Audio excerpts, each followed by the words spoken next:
The Ghost Wife's Billion-Dollar Tech Comeback. Chapter 1 No. Number 1. The sliding glass doors of BOS's Terminal 4 hissed open, spitting Eulalie Bradford out into the biting October wind. She shivered, pulling her trench coat tighter around her frame, her knuckles white against the handle of her silver Rimowa suitcase. It was heavier than she remembered. Or maybe she was just weaker.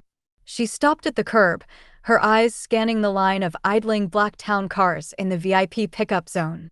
She looked for the familiar license plate, the sleek silhouette of the Holloway family Maybach. Nothing. Just a line of indifferent taxis and a gust of exhaust fumes that tasted like burnt rubber and loneliness. She pulled her phone from her pocket. The screen lit up, the brightness stinging her tired eyes. October 14th. No unread messages. No missed calls. Not from Caden. Not from the house manager. Not even from the automated calendar reminder she used to share with her husband. Eulalie let out a short, dry breath that wasn't quite a laugh. She opened the Uber app, her fingers hovering for a second before typing in the destination, Holloway Penthouse. The driver was a man named Tarek with a dashboard full of bobbleheads and a need to fill the silence. He talked about the weather, the traffic, the rising cost of bagels. Eulalie stared out the window, watching the gray blur of the expressway. Her ears were ringing, a high-pitched whine that drowned out Tarek's voice. 5 years ago, their marriage had been a strategic merger, the pristine, old money Bradford legacy sanitizing the ruthless, new money Holloway capital. Caden had needed her family's irreproachable name to secure his first billionaire investors, and she, foolishly, had believed he actually wanted her.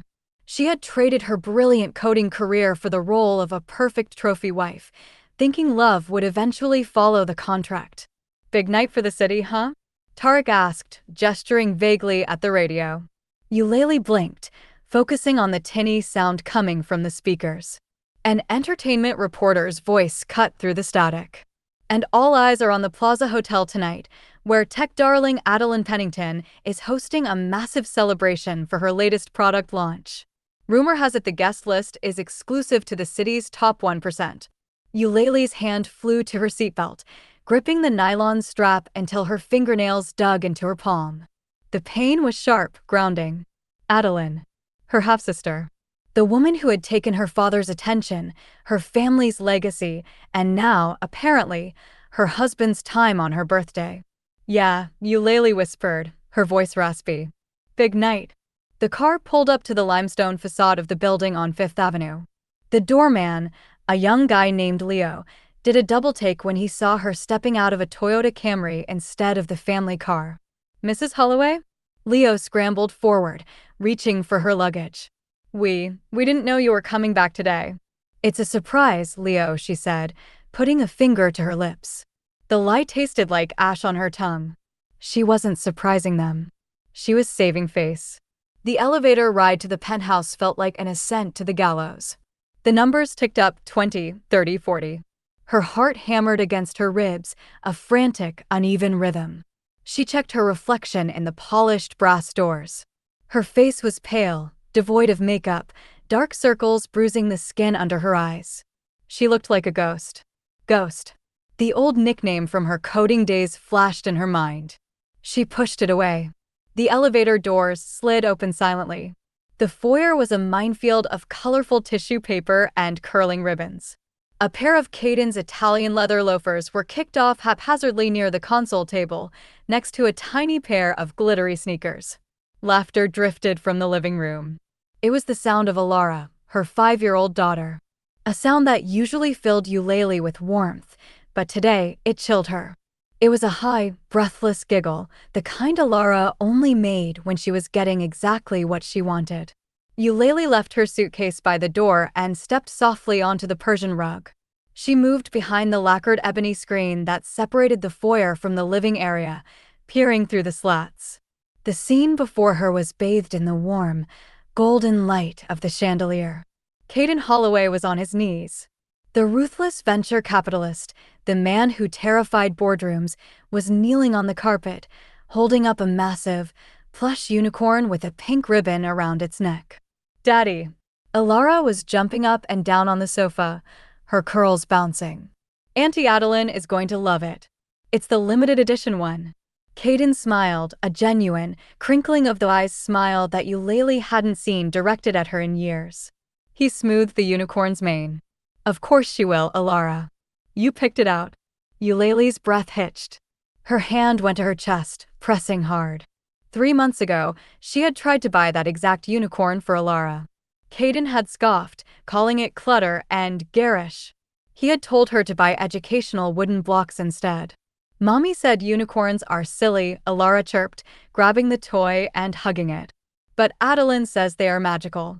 Auntie Adalynn is right, Caden said, standing up and brushing lint from his trousers. We better get going. We don't want to be late for her party. Eulalie's handbag slipped from her numbed fingers.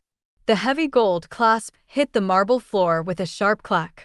The sound shattered the domestic tableau. Caden spun around. His eyes found her instantly. The warmth evaporated from his face, replaced by a mask of irritated surprise. His jaw tightened. Elara froze, the unicorn clutched to her chest. Her eyes widened, and then, instinctively, she took a step back, moving behind Caden's leg. Eulalie? Caden's voice was flat. You're back. Why didn't you text Carter to pick you up? Eulalie opened her mouth, but her throat was dry, closed up. She swallowed hard. Today is October 14th. Caden glanced at his Patek Philippe watch, distracted. I know the date. Adelyn's launch party is tonight. We're running late. He didn't get it. He truly, honestly didn't remember. Eulalie looked at Elara.